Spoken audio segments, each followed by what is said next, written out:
I will be serving as chair of the meeting for today. Before we continue, yep, you already started recording, Dominique. So we're gonna go ahead and get started.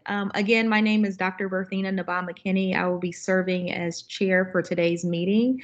Unfortunately, Derwin was not able to join us today, but he will be following up with the recording and catching up, and he will join us at our next meeting.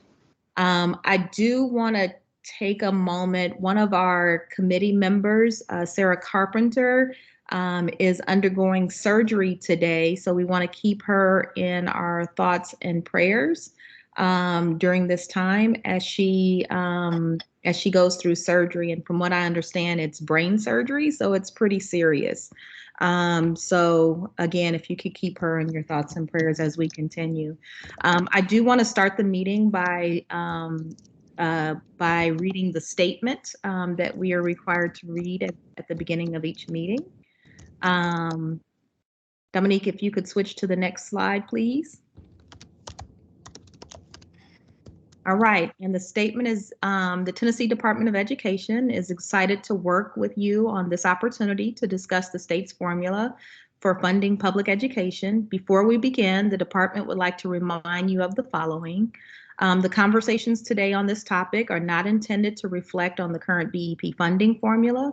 The current BEP funding formula will remain in place until a new funding formula is recommended to and approved by the Tennessee General Assembly. The public is encouraged to submit comments in writing to ensure that all communications are thoroughly documented and can be reviewed and considered in the future.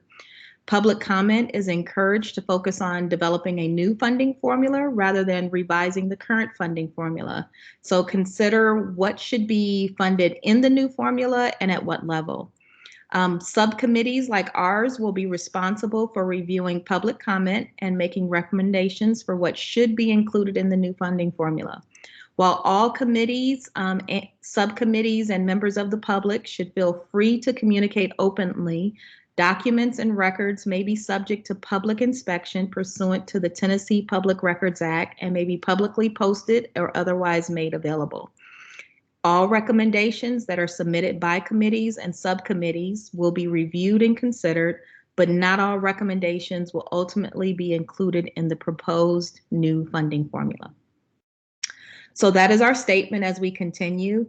Before we get started, we just want to go ahead and do attendance to make sure that we highlight everyone in here. So good morning to you all. I'm just going to go down the list to see the names that I have. I have Wendy Jarvis, Melanie Allen, Dr. Sabi Kumar, Tom Reno, Blair Taylor, Josh Thomas, Dwight Hunter, is it Jennings Wilson or Wilson Jennings, and Bob Nardo.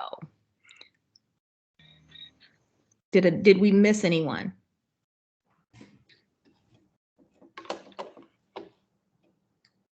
We have not heard about, I announced it earlier about her surgery. We have not heard an update regarding her surgery, but again, we want to keep her in our thoughts and prayers. And it looks like Dr. Maya Buggs and Dr. Sonia Stewart has also joined us. Is there anyone that I'm missing as far as attendance is concerned?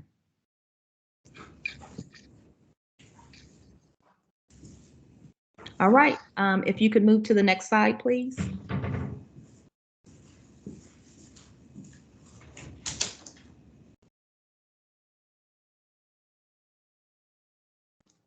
All right, so today's agenda, if you could go back one, please.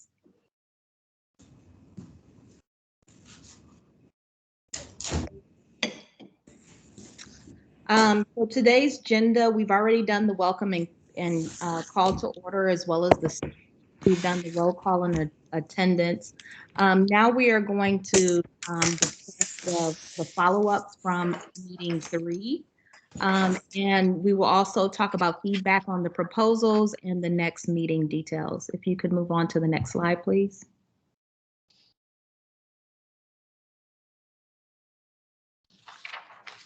All right, so as we are looking at the last meeting that we were in, we came up with or proposed ideas or items that we felt needed to be included in the new funding formula. And what we also did was send out today a copy of those of that list and ask that you prioritize those those items that were listed in order of importance. A link to the Google Doc is in your chat. So if you have not had a chance to look at that list, please look in the chat and click on the link that Dominique has provided us. And then we will kind of move forward. Today's meeting, we are going to review that initial feedback list and really prioritize the list of resources within each category. And remember, we talked about the different categories, the must-have categories that we wanted to list. So first, we want to look at that list and prioritize them in order of importance. And then once we prioritize them in order of importance, we want to make sure that we put them in the categories in which we feel they need to exist. Does everyone have a link to that? Was everyone able to open up that Google Doc and look at it? Do we have any questions about it before we move forward? I don't have the link. It's not. Are you able to open your chat? Well, no, I have lack of familiarity with the format here. Go ahead, I will catch up later. It should look like a little bubble that was sent out. So if you look in your calendar invite, Dr. Kumar, a link was also put in there to the Google Docs for today. I will send it to you by email as well right now. Okay, well, thank you. All right, so just to give you a preview for January on what we're looking at, today we have meeting 4, and again, we're going to review the initial feedback list and prioritize it. In between meeting 4 and 5, the Tennessee Department of Education will release a draft proposal for the funding formula. And once they release that, they will be welcoming public comment and feedback on that draft. When we go into meeting 5, we will review that public comment on the draft structure and then make final recommendations on the formula components. Just keep in mind that once they release that draft formula, it does not include dollar amounts, okay? It is only the funding formula framework that will be released for public comment. And then once we go into meeting 6 this month, we will look at the final policy considerations. We will also look at how we define the different groups that we have looked at. How do we define rural versus urban? How do we define high poverty? What does special ed look like in the categories within special education? English language learners? How do we define that clearly? And then we also want to look at what resources are needed to support these particular groups and be able to look at this. Do we have any questions thus far? If not, we can move on to the next slide. All right, so Dominique, if you could pull up the list from the Google Doc, please, so that we can look through it. It looks like some of you have been able to go in and start prioritizing. And thank you for that. So right now it's showing really small on the screen. If you could enlarge it, please.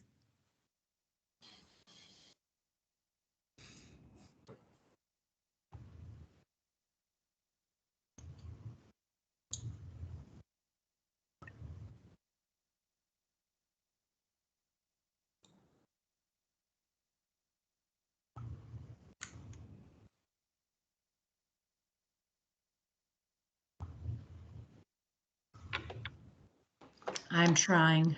So give me just a second. I'm not Sure. used to Google Docs, so I'm not sure. I can't If click on you it go just up to to the enlarge top it. right corner, there is a maximize button. There you go. I don't know that it's making my font any bigger. Can you see that better? We can see the screen better, and then if you go to the, should be bottom right, there you go, yes. All right, can everyone see this, or do we need to maximize it a little more?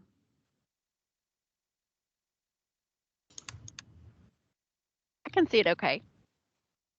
Thank you. All right, so as we go through the list, I'm just going to go ahead and we're going to read through all of the items that we have listed thus far.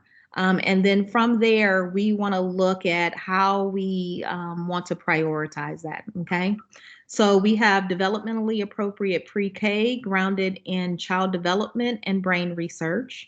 We have quality standards aligned to instructional materials, access to well-rounded education. For example, we want to make sure that we have art education included. Best practice ratios for nurses and mental health counselors, high dosage, low ratio tutoring, an excellent engaging teacher in every classroom, appropriate pathways for every child, college-bound life goal trade. We want to make sure we have quality, accessible services for ELL students and families, and ELL professional development for all staff. Enrichment opportunities, and that is summer and after school as examples. If you can continue to scroll down, please.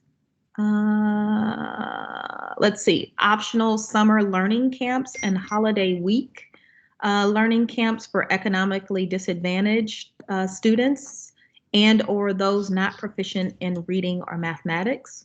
Research-based programming to promote social and emotional development, teacher professional development, significant special needs, classroom size or class size, especially in the early grades. Let's see, equitable funding resources for students in poverty, recruitment and retention of teachers, facilities, social worker, family resource coordinator at every school. Example is community schools or community in schools model. Developmental screenings offered at every school for every child and their siblings on the developmentally appropriate schedule.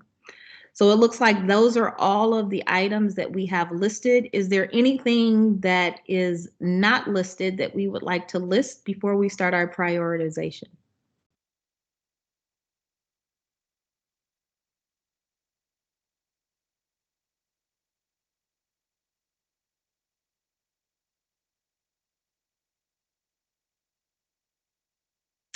And we're going to go ahead and use that silence as no and continue. So let's start. I'm sorry. Step on down past these blocks. If you can continue to scroll down, Dominique, to what we have at the bottom. That was notes from meeting 2. So I think we've tried to capture, Derwin and I worked on this and tried to capture things that were down here and put them up there, but we may have missed some things. So if you see something, please feel free to type it in one of the boxes. I didn't see the parent involvement requirement I commented on page 4 or 5 of this document. It just keeps going down. Okay. Okay, so it's beneath that box. I see it. Yeah, there it is. Thank you. Okay, so we want to put parent involvement up in the chart. Is that what you're asking? Yeah, because it's required by the state law. Just how you do it is it should have, but the requirement's there.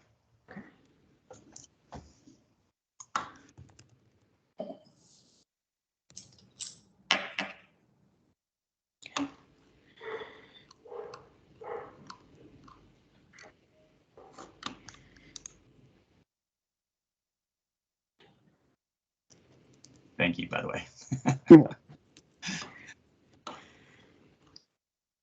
Now, as we think about this list, just keep in mind a couple of things. One thing that the commissioner and the governor discussed was, when we think about the education funding currently as it is and what we're looking to do to move towards a student-based model, this discussion has really been in effect since 2004, I believe. We also have currently a BEP review committee that has been meeting quarterly as well.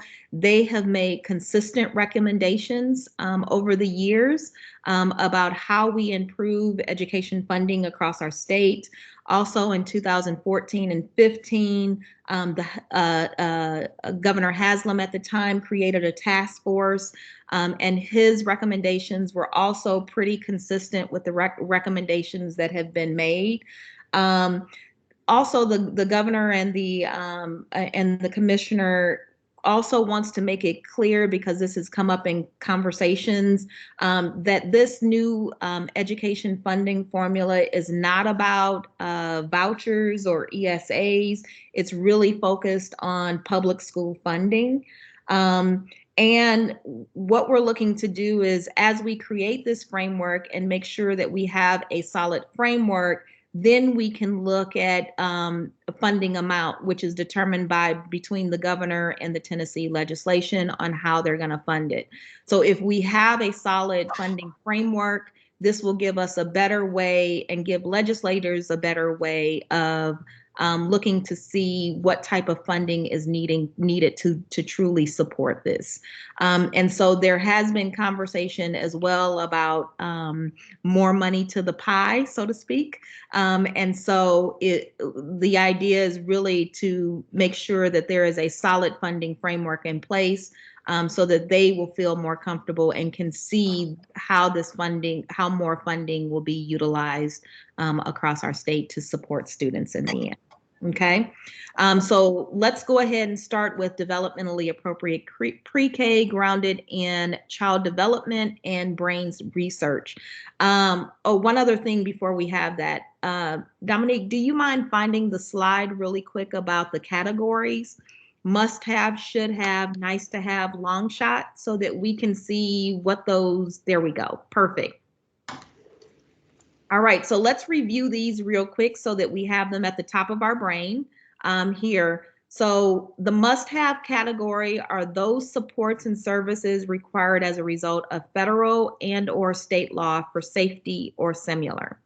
Should have are those supports and services that may not be mandatory, but are essential to ensure the student or student groups receive access to a quality education. Nice to have are those supports and services that are not mandatory and not essential, but may provide a clear and added benefits to students and have a clear return on the investment related to student achievement and future success. And then the long shot is all other supports and services. So when we think about things that we want to categorize or prioritize, what are things that we need to invest in immediately, and what are things that we can look at long term, is how we want to look at that prioritization. Okay, so must have, should have would be immediately. Nice to have, long shot, are long term. So thank you so much. So if you don't, do we have any questions about those categories? I'm also going to add that as we go through this, I will take notes on the document, but we also need to be thinking about where you think that these items, if you keep them in your list, where they should fall, whether it's the base, weights, direct funding, or outcomes. Thank you for adding that. All right, so starting with developmentally appropriate pre-K grounded in development and brain research. So far we have 4 in should have. Do we have any feedback on that? Totally agree that it's a should have.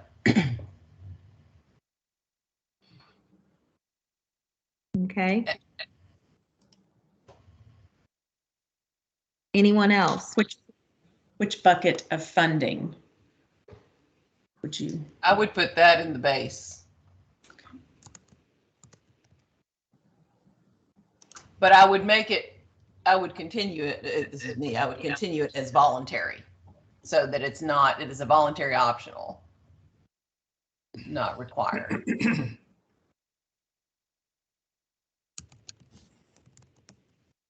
Does anyone else have any feedback about pre-K?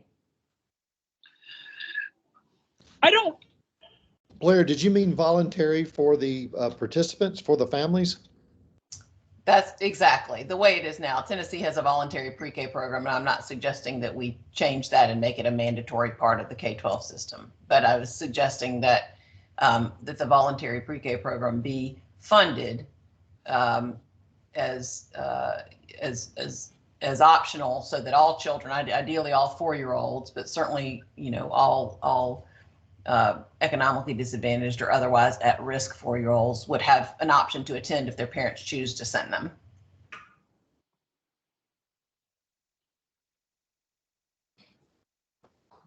I also It's put a tool in our toolbox that's been very underutilized, particularly as we think about that critical 3rd grade reading and math benchmark and early learning. And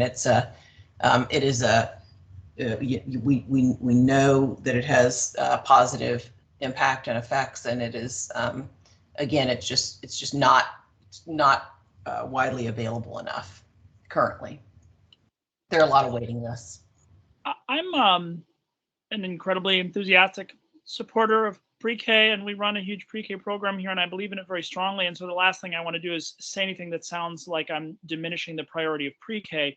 I think this is just, I just have a more like a question, which is, I think if we were to spend, new money on one thing, it should be pre-K. My only question or concern is about if, to whatever extent we were talking about dividing up a fixed pie, then I would just want to distinguish. And so maybe this is like, I think it should be a should have, but I don't know if it should be a base funding. Maybe that's what I'm saying. I'm still not sure about that dynamic, but if like our students with disabilities, we are already, like legally required to serve them, and we are grossly underfunding their needs. And so if some of the money that could be available to meet their needs, or children in poverty, right, whose needs we're required to meet, if some of that is diverted to fund pre-K, it sort of like diminishes our ability to serve kids who we are already woefully underfunding. And so I think right. I see what you're saying. I see what you're saying. Yeah, I certainly wouldn't suggest. I mean, I wouldn't suggest we want to rob Peter to pay Paul. In other words, if that's kind of what you're saying, if it's the pie is in my view, and the views of many of folks that are in our constituency with Tennesseans for Quality Early Education, the pie is not big enough for education funding, and that there necessarily will need to be additional investments, and that this would be a priority for additional investment. So I totally concur with that. Didn't want to suggest otherwise. And I might not be interpreting base correctly here in terms of how we are to interpret that. I've had a thought, Berthina, since we started talking. Yeah. I wonder if we could go through here and agree on the prioritization of these items, and then you could run through those next slides, and then we could come back quickly to see where we feel like these might fall. May I ask one question as well? I think you just said you might be interpreting base wrong. Is it possible that we just as a team go back and review those categories as well to make sure that we're all on the same page in terms of what's base and what's weights? And Yeah, and that's what I was getting ready to recommend. So thank you, Sherry, for bringing that up. Dominique, would you mind going over those categories with us so that we are clear about what those categories mean? Okay.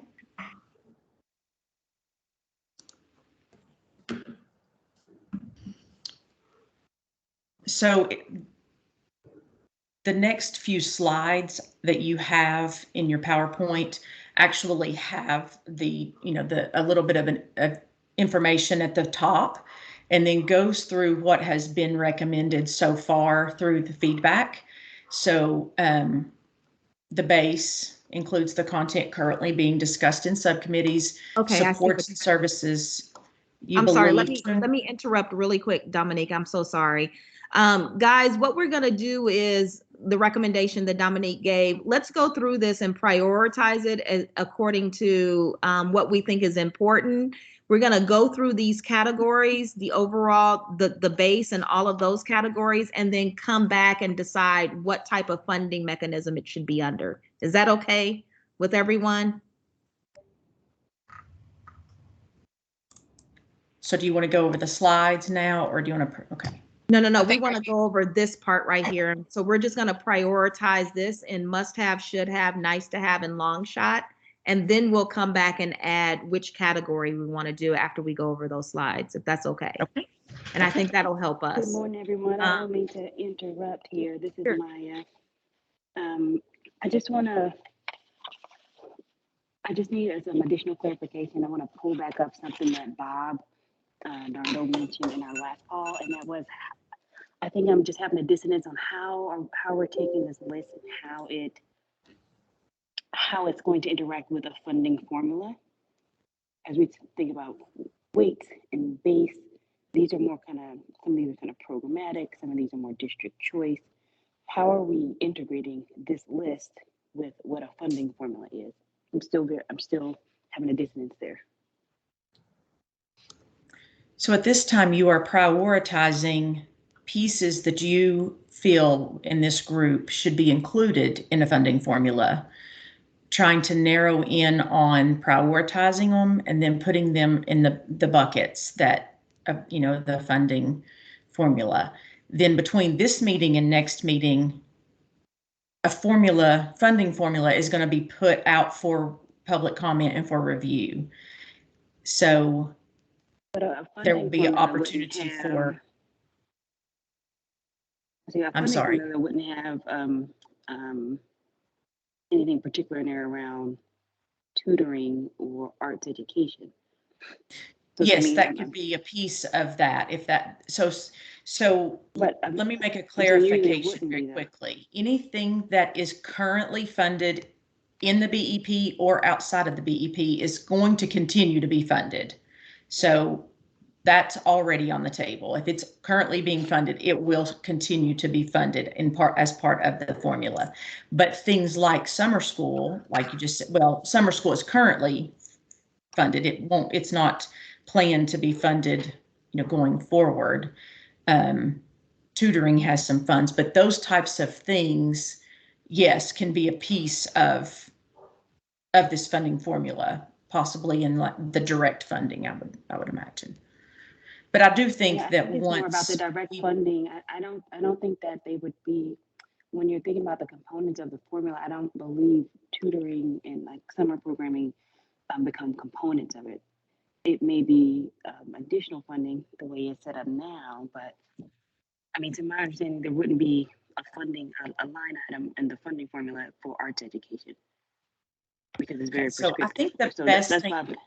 Yeah, I think the best thing for us to do is just go through, as Berthina had already said, about prioritizing. And then I think maybe when we go back through these slides so far of what is being recommended in each of the areas of the formula, you can kind of think through whether something like that would fit there or not, because you're going to have an opportunity to add if you have a recommendation that's it's not on there.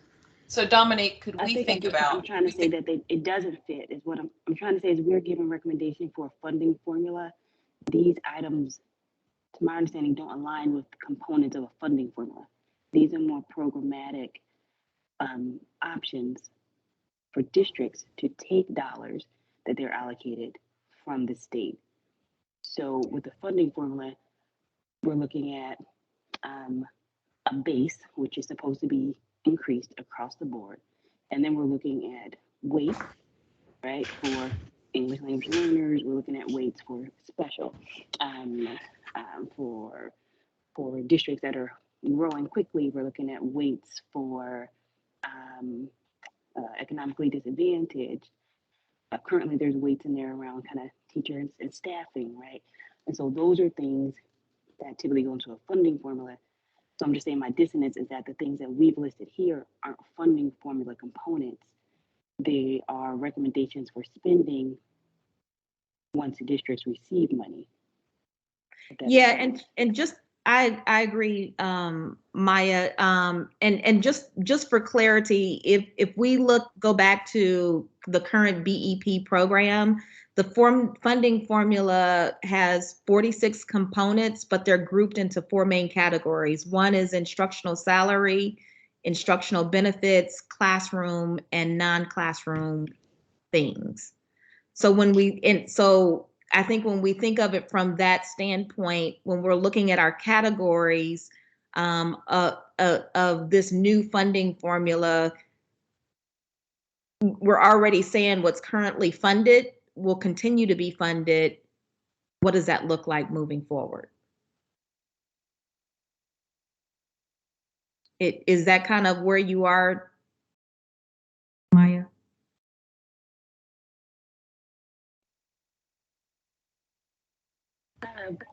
Is it possible for us to just think about, is it possible for us, this is Blair, to think about just the exercise we're doing now is just sort of directionally, what are the things that this group thinks are important, but it's not going to be documented as our recommendations specific to the funding formula. This is just directionally what this group feels is important, kind of putting on paper. And then we're going to take another step today and at subsequent meetings to review the funding formula recommendations and consider how our direction of our group would impact and be reflected in our recommendations for the funding formula.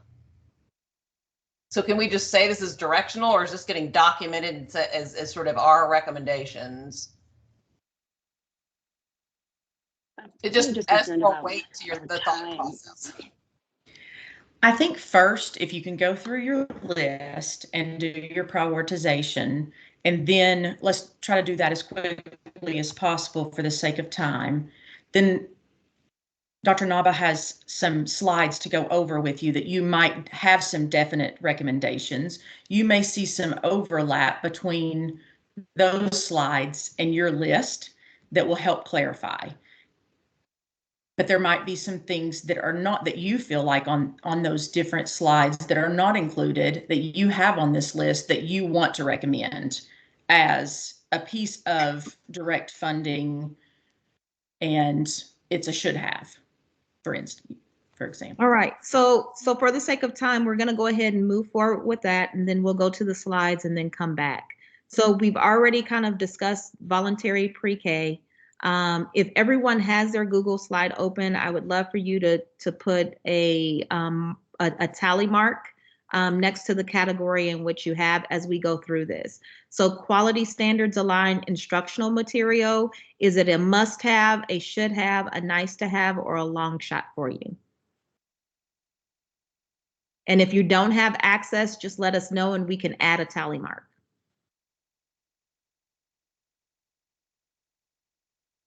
I don't know if everybody is everybody accessing this document right now, or I have it open, but I'm not sure if most of us do. This is Melanie. I have it open as well.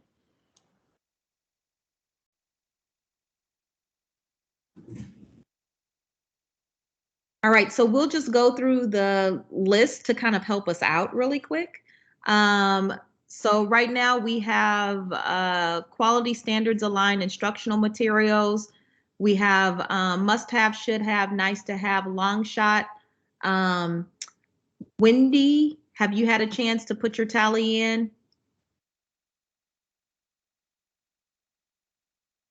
Melanie Allen? Perfect.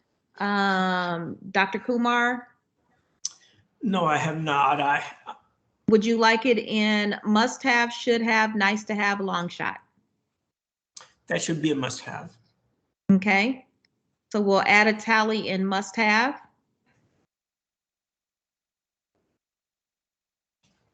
All right. Tom Marino?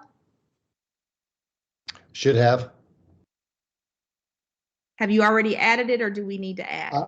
I have not. I'm sorry, I couldn't figure out how to record my tally. Okay. So is someone in there now adding tallies? Bob is. Okay. So Bob, let's do me a favor to help us out for the sake of time. We're just going to do a roll call and add those tallies. Dominique, Although I you think someone mind- may have done, I think someone needs to hit Control Z because someone just did an inadvertent copy and paste over the table. Oh no. It was not me. Okay. There we go. It wasn't me, but I just fixed it.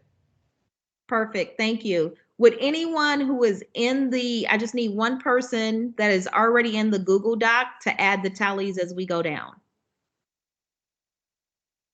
I nominate Bob. Bob, thank you for being nominated and thank you for accepting. All right, so Bob, if you, for quality standards aligned instructional materials, if you could add another tally mark in must have for Dr. Kumar. All right, Tom Marino said should have. Yes. Perfect. Blair Taylor, have you already added? Yes, I've completed. All right, Josh Thomas. Yeah, I did this before our meeting, so. Perfect. I'm all Dwight Hunter. I'm working on it. I stopped in mid part of this, so I have to catch up where I'm at. It's okay. Have you done quality standards already? Yes. Perfect. Jennings Wilson. Yes, sorry, I'm having trouble with getting mine to pull up, but I would put it in must have. Okay, can we add another tally mark in must have? All right, Dr. Maya Bugs. Or Bug.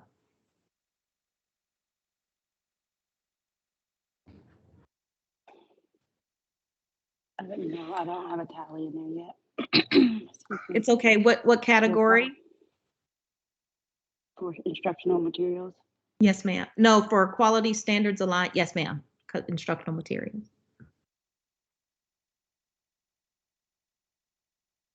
I'm totally not trying to be difficult. I just don't understand how this aligns to the funding formula. So I'm not sure how to say must have or should have.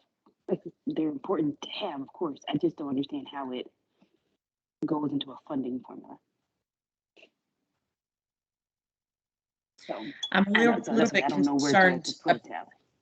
I'm a little bit concerned about our time today. We're at about 20 minutes left in the meeting, and I really want you to be able to get to those other slides. So, you know, if everybody we could just possibly let you make sure that you do your own tally marks on these things, and then we can revisit this if you want to go over the other slides. Do you think that would help with your time, Athena? Yeah, I think so. So let's go ahead and go through the other, guys, sorry for the confusion here. And hopefully through these other slides, we may be able to give better clarity. I definitely understand the concerns.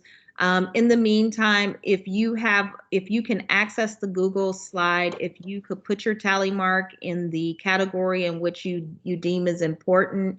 We're going to come back to this right before the end, before we close out, to kind of see what the update is from there. So we're going to talk a little bit about what base, weights, direct funding, and outcomes are, as well as other things here. So if you could go to the next slide, please. So if we're looking at the base. No, this is just general feedback that has been the overall trends of feedback so far over this process and this funding formula. Yeah, so what has been requested in this funding formula, district should not receive less state funding than they currently receive in the BEP. They should maintain flexibility for local district budgeting, ensure that whatever is currently funded outside of the PEP is included in the new funding formula. and the local match should be reconsidered. And maintenance of effort should not change. And so those are some and so a guiding question on that are there any other broad recommendations you would include here?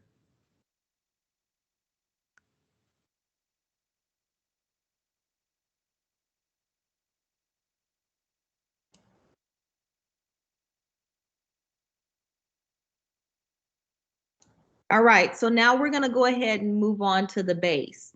When we are looking at the base, we want to consider these current priority areas. Are there other areas you would add here, and how would you prioritize them? So the feedback for the base includes the content currently being discussed in subcommittees.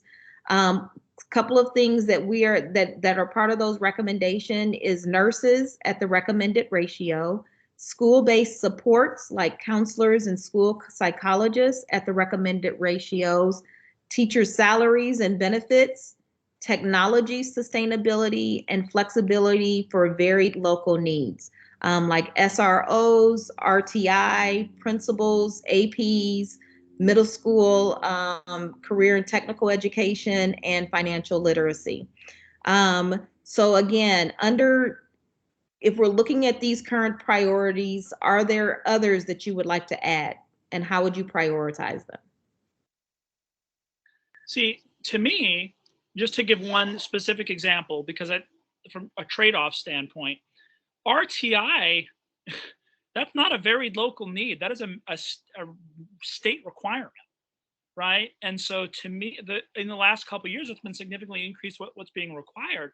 Whereas technology, I mean, there's a lot of different flexible ways to meet the technology needs. So I'd much rather see RTI, to the extent that we're, required to include it, be part of the base, and then technology is actually something that should be, lowered in effect. So, and correct me if I'm wrong, from where it currently looks, it looks like the flexibility for varied local needs like RTI is included in the base, or is being suggested to be included in the base already. So, but are there any others that you would add that are not listed currently here?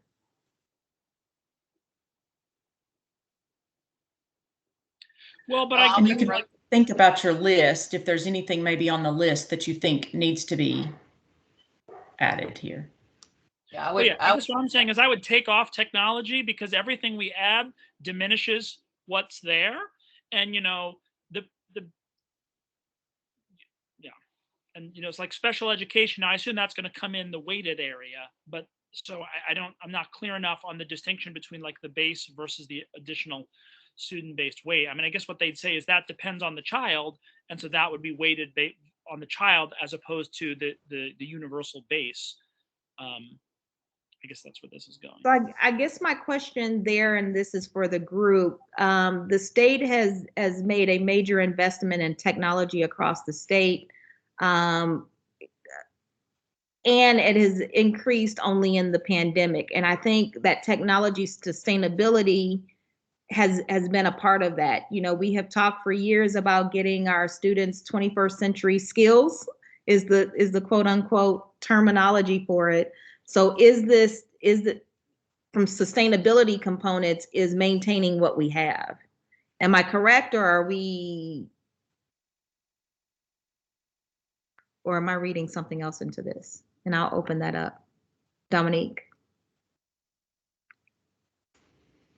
Go ahead, Dominique. If you, I was just going to say. So that is correct. Sorry. And so this is a list of the things that are being discussed across the board, as things that need to be included in the base. And you are correct. So sustaining that is something that, I believe subcommittees are saying across the board is something that needs to be funded, because districts have not been able to sustain that on their own. Okay. And so, Bob, I want to make sure that we're clear. You're saying your recommendation would be to remove technology sustainability and add? Well, no, I mean, I guess just because something isn't in the base doesn't mean it's not going to be in the formula, right? I mean, if part of the whole concept of the formula is there's a weighted student component, that doesn't mean it's not less valuable just because it's not in the base. I guess I'm sorry, I'm still just kind of struggling with the overall approach here, because not everything can be in, right? Part of the point is like choice making. And I'm just saying, like, at a general level, I see too many unused smart boards and too many kids with significant disabilities not being well served. And so if you asked me to choose between one of two things, I would say we need to do more for SPED and less for technology. But that doesn't mean it shouldn't be in some respect. I just don't, from a prioritization standpoint, I guess I have a different view. Maybe we could be additive here, because this has been, I think this is based on feedback from a lot of different groups. So I don't know that we want to be deleting anything, but maybe what we could do for now is just say, here's what we would add and that we think are priorities. And I would, being a broken record, I would add pre-K into that. I would also add the high dosage, low ratio tutoring for K to third students or K to fourth students, because we absolutely know that our third grade reading and math proficiency is just at tragic low rates right now, in the less than around a third.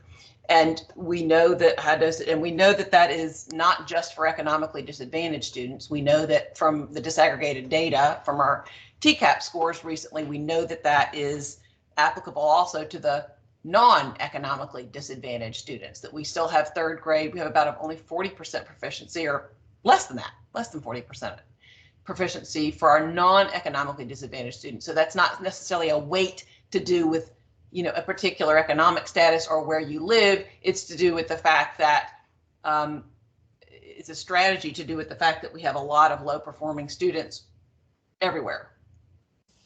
And tutoring is a key strategy. So I would put it there. Okay. So from what I'm understanding from the group, we want other areas that we want to consider is special education, pre-K, and high dosage tutoring that we want to add at the base. I would just need a little bit more understanding of how the base versus the weighting pieces are being proposed to interact with each other. Because as long as special education funding was increased at the weighted level, I mean, I guess in theory it's student-based, so it would not have to be included in the base. But RTI is sort of universal, and that's why I thought that argument more for the base. Gotcha. The other thing related to teacher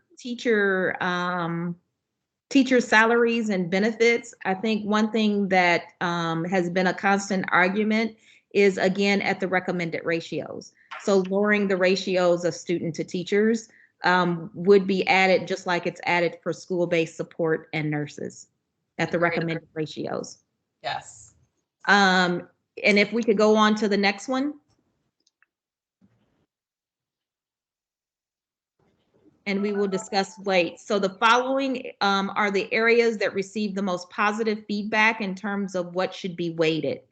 Unique learning needs, economically disadvantaged and high concentrations of poverty, students with disabilities and gifted students, to include tiers based on the cost to provide services, English language learners to include tiers based on English proficiency, dyslexia.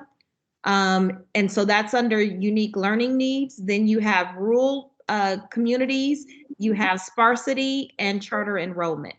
So consider these current priorities that are listed. Are there other areas you would add for weights here, and how would you prioritize them? How might you think about these tiers for students with disabilities and English language learners?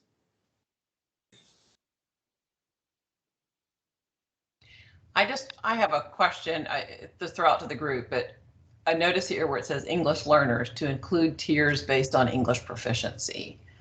I wonder if there is some important weighting for a percentage, schools that have a higher percentage of low proficient students, low proficiency students in reading and math. And you might look at third grade, you might look at 8th grade, you might look at 12th grade. It's sort of, what do we do for the concentrated resources for schools that have students, a preponderance of students that are behind.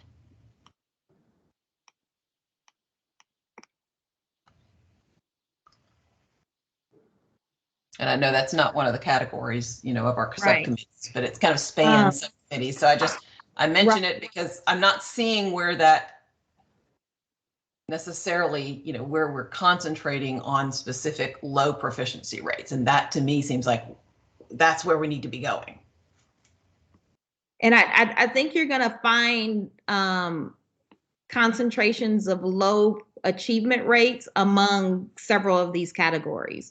You may have schools that have economically disadvantaged and high concentrations of poverty, which can contribute to that. Students with disabilities can contribute to that. Students with English language learners, dyslexia, the rural community. So I think that it kind of transcends all of those categories. I agree. It certainly the focus there are opportunity gaps or achievement gaps tied to opportunity gaps, but I'm just mentioning, I think there's some categories of students that are not represented here to get additional weights who are low proficient students, including non-economically disadvantaged. It was a surprise to me in the disaggregated data, but it's something we need to pay attention to. The other category that I think we often miss when it comes to English language learners and funding is related to English language learners who are undocumented students. When you have schools, we have a school here specifically that has a high concentration of English language learners, but a percentage of those English language learners are undocumented and they are not receiving funding to support those students. However, they still have to educate those students within the school system.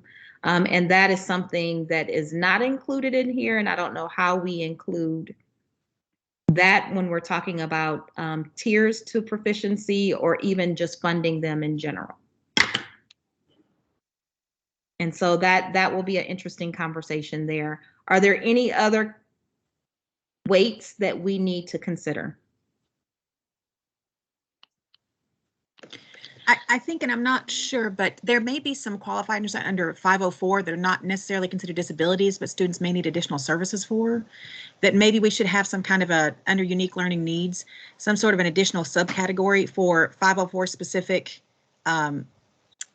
conditions there that don't necessarily qualify as a disability. Does that make sense? It does. What is what's the weight, the charter enrollment weight? Maya, can you answer that for us? Yeah, it's in our conversations with the department, with the governor's team, that particular weight hasn't been solidified yet. They're still trying to run numbers and see what makes sense, what's fair. But it's something that we would be really excited about to help close some equity gaps here. So is there potentially maybe no, currently there's no weight in the funding formula for charter schools. One of the biggest gaps for charter schools is around facilities funding, since charter schools don't receive any dollars, excuse me, they don't receive free buildings, for example. And so there's a facilities fund that currently exists outside of the formula to help close some of that gap. The proposed charter weight for the new BEP, it may potentially close some of that facilities gap, for example, that exists. So they're still running those numbers to see what makes sense to help eliminate that gap. So will this be additional funding for that weight, or are we still working out of the same pot or pool of funding? In my understanding, all the base altogether, all the districts are going to be receiving more money, period, except for about a handful. Like, depending on how they run these numbers, there'll be a few that they need to help close gaps with, but the others, they're all going to see increases altogether with all of their dollars. And so this current formula does not include a charter weight. With the increase in dollars across the board for the funding formula and the shift in some of the weights, they'd be able to then afford to close these gaps for public charter school kids. Okay. Thank you for answering that. Does that answer your question? Yes, thank you. May I ask a question? It actually occurs to me that this was back on, really was relevant to the base page. I haven't heard much talk about weighting the base funding differently by grade span, but a lot of states do that, right? When you think about, like Blair's point about K-3, for instance. I mean, one way to do that is to say, okay, well, let's give extra weight in the model to tutoring or this or that. I mean, another way is to say, well, there's just going to be an overall whatever, 5% additional weight, so the base funding could vary by grade level, I guess what I'm saying. So I don't know whether that's thought of as a weight or as a base, but I just wanted to bring up the grade span issue because I think that's important. I'll just mention for what it's worth, one of the things, I don't know if this was a while back, but when I had asked the commissioner how this was all going to be churned and put into how all this input would be calculated into weights, the idea was that there would be considered what are all of the sort of initiatives, the programs, the component parts and pieces, and that those would all be then kind of tallied up and numbers put to them, and then it would all sort of get spit out and churned out into sort of a weighting. But maybe the weights are just anyway, I don't know. That's what I've had in mind in this process of how it would work, but that could be wrong. Yeah. Well, this is what I was saying in the comment. What I'm trying to clarify is, like, my understanding is that when we say base, we mean this is a component of how every school and every student in the state is funded. And then weight doesn't mean it's less important than the base. It means it varies based on the individual, right? So like every school in the state gets X for RTI, whatever, for example, if it's in the base. But then we'd say, well, if a child is in a high concentration of poverty, then that child's funding is X. But if this child is in a low concentration of poverty, then their funding varies based on Y, right? So the base versus the weight is not so much a reflection of what's important to us. It's, is this universal, or does this vary based on the individual, right? Like, so with technology, they'd be saying, well, we think everyone in the state should have a computer. Okay, well, that's in the base. Versus if we're saying, well, that should apply in these situations, but not those, then it's a weight. I mean, am I understanding this correctly? Right? So like if a district has a lot of charter kids, okay, then you'd have a charter weight. Whereas if they don't, then you wouldn't, right? So that's why it's a weight versus a base.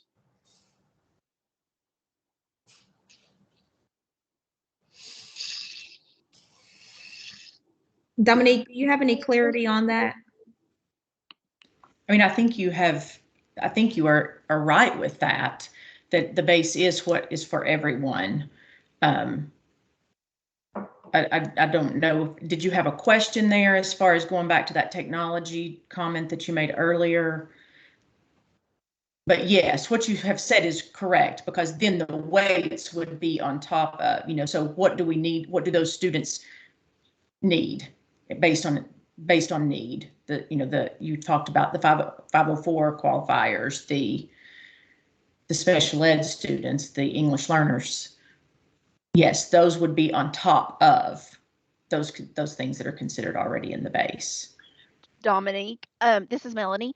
I believe it has a little better explanation that might help us if we still need help. In the little pyramid that was on a few slides back, it kind of had those definitions of base, weights, outcomes, like what would be included in that.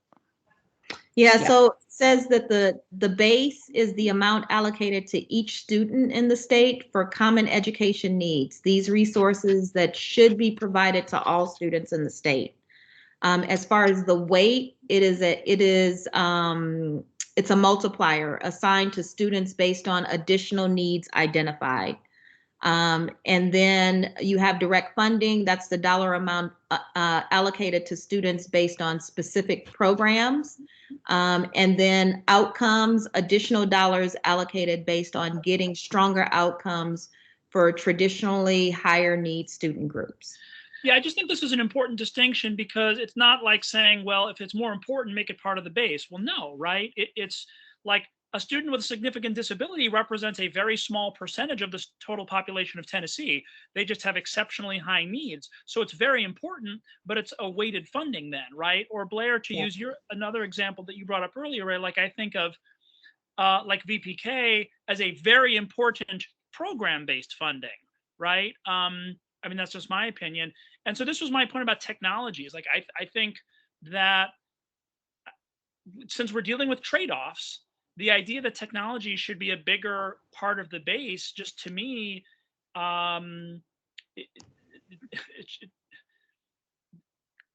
that's a programmatic type funding to me, not a universal base that should be eating up resources that should go into other priorities. But I relinquish that point. But I guess my bigger question is it a requirement by the State Department of Education that every student, is that currently in the Tennessee legislation? Is that a requirement? No. Okay. For sustainability. Gotcha. All right. So let's go ahead and move on to the next slide. And we can add that, Bob, into the notes and make sure that we add that. So if we're looking, I just want to make sure I add it correctly. I'm taking notes on the recommendations doc that I'll read back in just a few minutes. Are you suggesting, Bob, that there's some kind of weight to the technology, or that we put it in something about it in the direct funding? This is such a small point, I don't want to detain the whole group on it. My personal opinion is that the technology should not be a piece of the base funding, but I don't want to slow us down. I think the only thing I would say to that is technology for programs and for programmatic issues is different than technology for sustainability or infrastructure. And so I also think there's a difference there. All right. As we continue to look at the additional slides, we can see look and see if there's a different category that we recommend technology to go in other than the base. So let's look at additional dollars. The following are areas that receive the most positive feedback in terms of what may be considered for additional funding. So additional support for fast-growing communities, for middle school CTE, for innovative high school models, and then for high-dosage tutoring in 4th grade. Consider these current priority areas. Are there other areas you would add here, and how would you prioritize them? I would just clarify that high dosage tutoring in 4th grade. I would call it, K through 4th. Okay. Not just 4th, which was part of the learning loss bill. It was written that way. So we can add that clarification.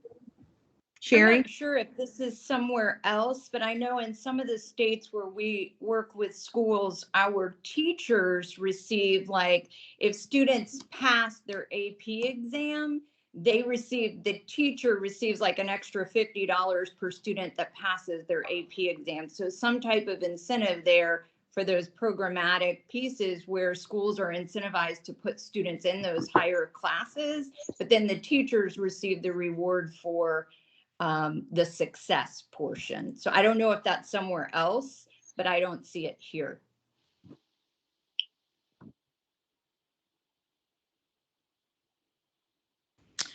I'm not sure if that would fall under the outcomes piece or not, but we can make a note when we go onto that slide and see where we feel like it would fit best. Yeah, it's probably outcomes, but I didn't want to forget that AP piece. Okay. Are there any other suggestions or recommendations that you have? I would be comfortable with based on what I know now, and thank you, Sherry, for pointing out that little pyramid, because that's really helpful looking at those descriptors on that pyramid, and for the conversation that Bob brought up. I do think pre-K could fit here instead of in the base funding. It might be more appropriate here. It's described as, this doesn't mean if there are any additional dollars left over. This is direct funding, the dollar amount allocated to students based on specific programs. So I do think it probably would fit better here. I think the only point I would want to make about prioritization is that I just really worry about like cluttering this. Like if everyone's got their favorite pet thing, you know what I mean? High school, CTE in middle school. I don't even know what P-Tech is. I mean, I'm not even saying they're bad ideas. They might be really good educational ideas, but if we create a very cluttered and confusing student funding model because it has 25 different components, I just really worry that that's not best. And if simpler isn't better, and if we don't say like, hey, like we want to pass the maximum amount through to everybody, and the things that really make it different is, you know, if you have a severe disability or can't speak English or live in a high poverty area. So like 3 things. So I guess I just want to be a voice for simplification. That doesn't mean that tutoring and STEAM and middle school CTE aren't important. Sure, use your funds as a district or as a school in those areas. I just don't know that creating an extremely complex state level funding model, I think it just could create little fiefdoms and interest groups around each of these slices that are not advantageous. I think we should look at like, what are the absolutely critical things that from a basic funding level you can't operate without it, and then leave it to schools and districts to allocate those funds in creative and innovative ways the way they see fit. I think, Bob, if I could just comment, I think that's the point here. I mean, I do think that's the point. I think that's in the guiding principles at the beginning or wherever it is, that there should be flexibility for local district budgeting. But I think the process we're going through right now is sharing the types of initiatives and programs and resources that should be factored in to the big giant heads who are coming up with the numbers. And then the funds would be allocated pretty flexibly, except for special programs in the base. That's how I understand it, but that they are needing inputs from people like us and folks we represent to understand what we think is important, what kind of programs and resources are important to be considered as they come up with what that big number is and divide it into weights and whatever. Fair enough. And all I'm saying is so if there's a category that says additional dollars, and if we keep adding more bullet points in it, then more and more money will be chiseled off the base to be put into the additional dollars, sort of part of the formula, thereby reducing the base funding. So I'm not saying that any of these are bad ideas. I'm just saying I think the fewest things should be tied to special categories as possible. Right. I understand what you're saying, and thank you for your feedback, Bob. I think part of the role that we're working through is the things that we have come up with. Part of our role is to prioritize that, right? So that we can prioritize it in a way that if they had to pick 3 out of the 10, these would be the 3 things that they would prioritize on that group of 10. And so as we're looking at those lists, and we're looking at the funding pots in which those our lists will fall into, I think from there we need to look at how we're going to prioritize that list and make that recommendation to say, hey, if out of these 10 things that we would love to have, these are the 3 that are a priority for us. And I think that would help to go to address what you're saying, Bob, related to kind of narrowing that list and narrowing the distribution. So if we could go ahead and go on to the next slide, please. So now when we look at outcomes, the following are areas that receive the most positive feedback in terms of what may be considered for outcomes. Early post-secondary opportunity completion, AP course completion and or passing, earning industry certification and certificates, work-based learning completion metric, reading proficiency on multiple ideas on measurement, and then differentiated compensation support. So considering these current priority areas, are there others that you would recommend here, and how would you prioritize them? Do you have ideas on how some of these could be measured? Do you recommend any, including all students or only students with historic achievement gaps, such as low income, students with disabilities, and or English language learners? And so we have also heard a lot from several of you on the call. I would love to hear from some of you who have not had a chance to contribute. Do you have any ideas, or do you have any contributions or feedback you would like to give in this particular category?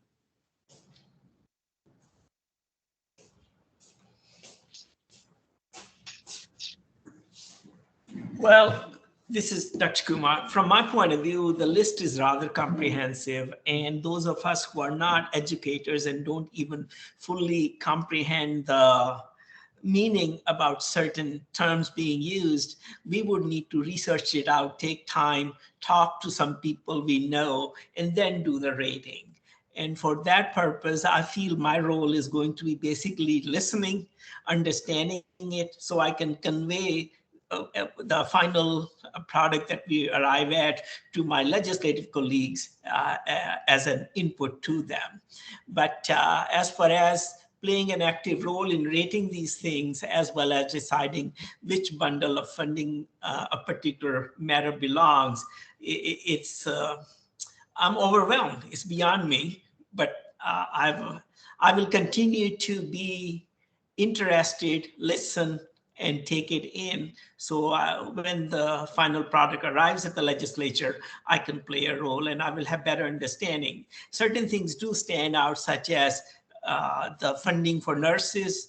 I've been working on, there is a discrepancy in how the nurses are funded, whether they are licensed or non-licensed professionals and so on. And I think BEP correction would be a time to correct that inconsistency in how nurses are paid and treated and so on. So it's very useful to me in that sense. And thank you really, but again, it's a comprehensive list that I would have difficulty in being able to place it in various categories and rate it on the go, as you guys are experts at. Thank you. Thank you for that feedback. Anyone else?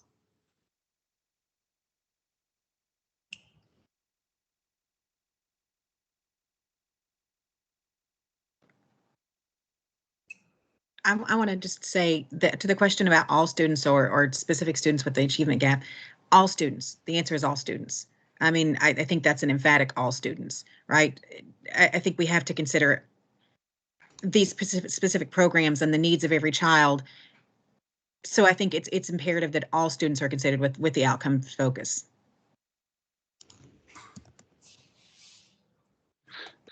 Well, just to create some discussion, I mean, I've been spending some time looking at the EdBuild reports that you guys shared with us in preparation for the meeting.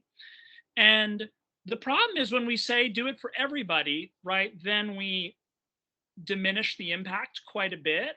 And when we instead look at the different outcomes of different subgroups, we realize how dramatic the gaps are. And I think there's a case for saying, gosh, if some groups are doing relatively better with current funding and some groups are doing dramatically worse, then to kind of like give everybody a little bit really diminishes the outcome.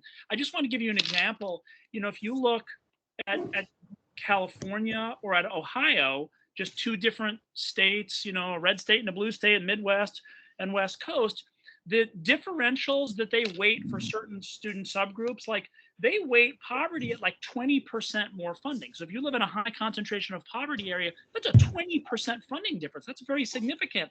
And then if you look at special ed, they range from, wait for this, 25% to 400%. That's how different the severity of this concentration of funding is for certain student weights.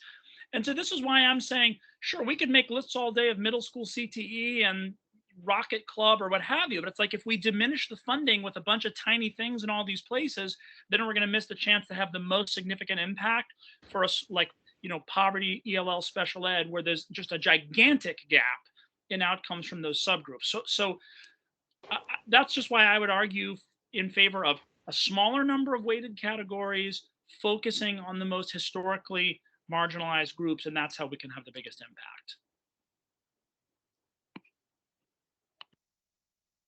Thank you, Bob, for your feedback. And Blair has also said, I have concerns about outcomes-based funding, but to the extent that we have it, I would suggest including the critical third grade reading and math proficiency for economically disadvantaged and ELL students. Okay, can you repeat the third grade reading for? Third, I would suggest including critical third grade reading and math proficiency for economically disadvantaged and ELL students.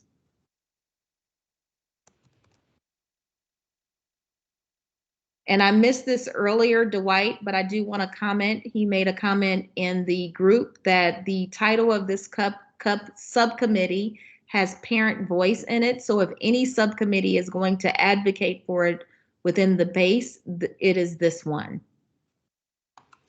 Okay, so I'm glad you said that. I was getting ready to ask a question of that parent piece and which of these places you feel like it needs to be added. So parent involvement, so Dwight is suggesting in the base, or was that, did I Dwight, are understand you correctly? still on the call?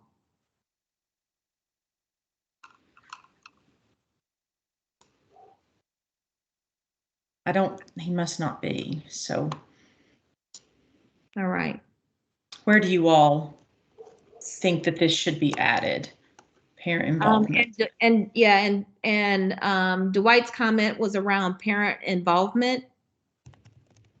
And how do we increase parent involvement? So is that a base? Is it a weighted? It wouldn't be base or weighted, but would we look at direct funding or outcomes? I don't think it would be outcomes. I think it would be additional. Do y'all agree with that? I would also Additional add, or direct funding specifically for parent involvement? yeah, and I like the Education involvement. Yeah, I like the wording engagement, like parent engagement. Mm-hmm. As well, in addition to, parent involvement / engagement, or involvement and engagement. So parent engagement and involvement. I texted Dwight, and he said he was looking at it to be in the base. The parent engagement should be in base funding for all students.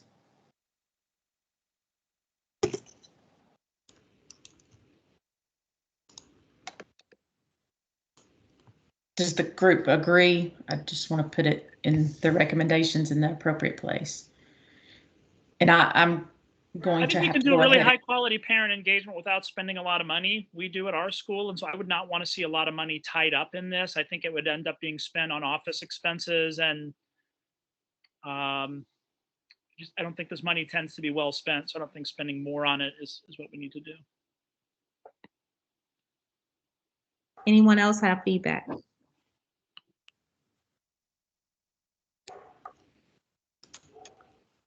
It certainly makes sense that it would be, I agree, Dwight, want to make sure it's reflected in here somewhere, and perhaps, I think there's general agreement, and perhaps what he means by it being in the base is that we think it's important throughout, and universally important, but perhaps in terms of funding for it, it would make sense to have it be under additional funding, I think, as someone else just said. And, with the caveat, Bob, that, we don't need to be making investments in initiatives that don't have, aren't proven and evidence-based, and where the funding is managed and monitored. So, for a particular, so it would need to really be directed at the kinds of parent engagement strategies and efforts that we know work. And I do think sometimes that involves extra staffing. It may involve, extra types of resources and materials and tools that could be well spent. Money well spent. Let me also reiterate the categories again. When we look at the base is the amount allocated to each student in the state for common education needs. Those resources that should be provided to all students in the state. When we're looking at weights, it's the multiplier. It's assigned to students based on additional needs identified. Direct funding is the dollar amount allocated to students based on specific programs. And then outcomes is additional dollars allocated based on getting stronger outcomes for traditionally higher need student groups. And middle class people are just have the ability to be more involved. People in poverty don't. And so I think the better way to do this is through our funding for high concentrations of poverty. I think that's put more money in for poverty rather than tying in up a bunch of ancillary programs that can then distributed a bunch across of other schools. So we're looking at outcomes then. Personally, I wouldn't put it in as a line whatsoever. What I would do is say, let's put the most money possible in high poverty, special education, and ELL, and then let districts take care of the rest based on that. That's just my opinion. I don't want to keep beating a dead horse. That's just like my theme, and I would leave it at that.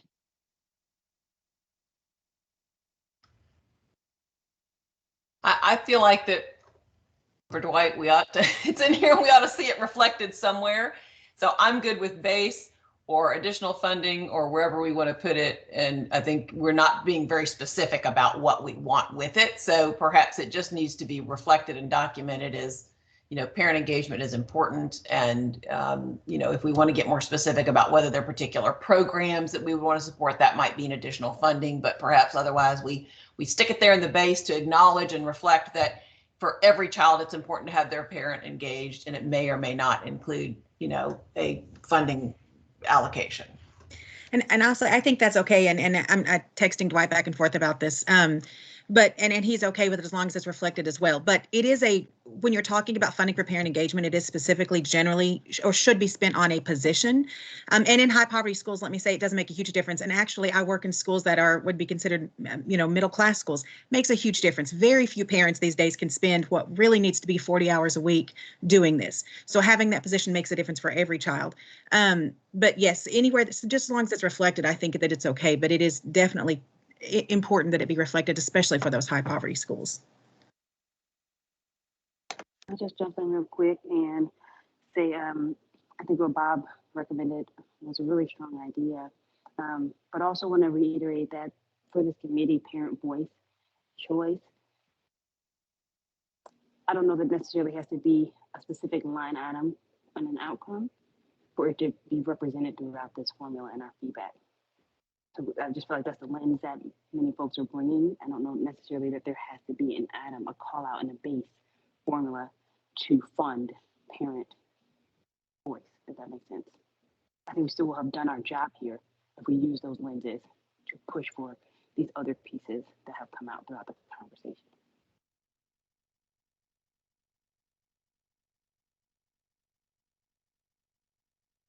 Were you able to capture that, Dominique? A little bit of difficulty, but I do think I'm just going to leave it in the document, just, okay, you know, because it has been talked about. We are well over time. Yes. I want to read back over this recommendations document real quickly to see if I've captured the things that you want added to each of these, if I can find it. So I'm okay. So I don't have anything actually in the base. I actually just left that parent involvement piece down in direct funding with a note, but we can change it if you all want it changed. So I didn't have anything added to the base because I think everything that we said in the base that we ended up saying somewhere else, and I moved it. So if I've missed something, please let me know and I'll go add it. So for weights, I have concentration of low proficiency weights should be considered as a category. English learners, undocumented students need to be added to the tiers. 504 qualifiers, grade span weights possibly to be considered. For direct funding, I have high dosage tutoring, K4, not just fourth grade. Voluntary pre-K, the parent involvement engagement piece. Outcomes, I have incentives for teachers, and I gave the example of the students who pass AP tests. Third grade reading and math proficiency for ED and ELL students. And then I have that note about all students. We had some discussion there, so I don't know whether you want that left or not. So you all can tell me as a group what you wish there and anything that I've missed. The outcomes category, was there anything included in the outcomes?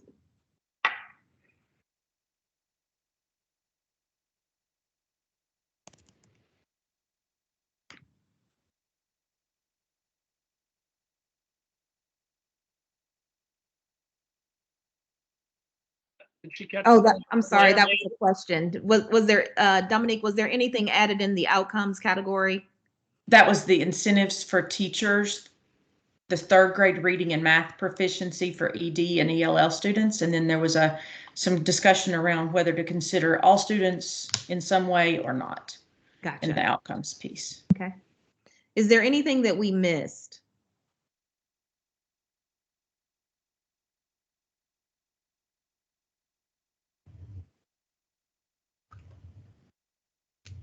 Okay. Thank you all, everyone. And we apologize that we went over time. I think there was a lot of confusion in our goal and our directive around that. And I think we still need some clarity in some specific areas, and hope to have that clarity at our next meeting around that. In the meantime, since we have covered those categories, please again go back and revisit the Google link. Look at those categories. If you need to change the categories of must have, those 4 categories, please review them, add your tally marks so that we have that information available. Also, we will be going in to also look at the new list that has been created by Dominique. Thank you so much for note taking and capturing our thoughts. And go in and look at that. And again, if there's anything that we've missed, if you could add that in the comment section so that we can capture that information as well. We do have our next meeting scheduled for January the 18th at 11:30. Again, as a reminder, after this meeting, sometime between this meeting and meeting 5, the Tennessee Department of Education will release a draft framework. That draft framework does not include funding or dollar amounts. It is only the framework by which we look at. It is open for public comment. And from that public comment, we will be reviewing in meeting 5 the public comment from the draft framework and make recommendations based on that moving forward. So if you guys don't have any other questions, comments, or concerns, we will adjourn. So we will wait just a few minutes to see if anyone has any final thoughts. I sent a note to this group. We have TQE has a January 6th virtual town hall with the commissioner and breakout groups for anybody with a focus on early learning for this funding formula. So if any of you would like to participate, we really encourage you to bring any of your constituents and advocates to participate in that. We'll be able to accommodate everybody and be direct input to DOE. Thank you. Anyone else? All right, thank you, everyone. And again, I apologize for going over. You all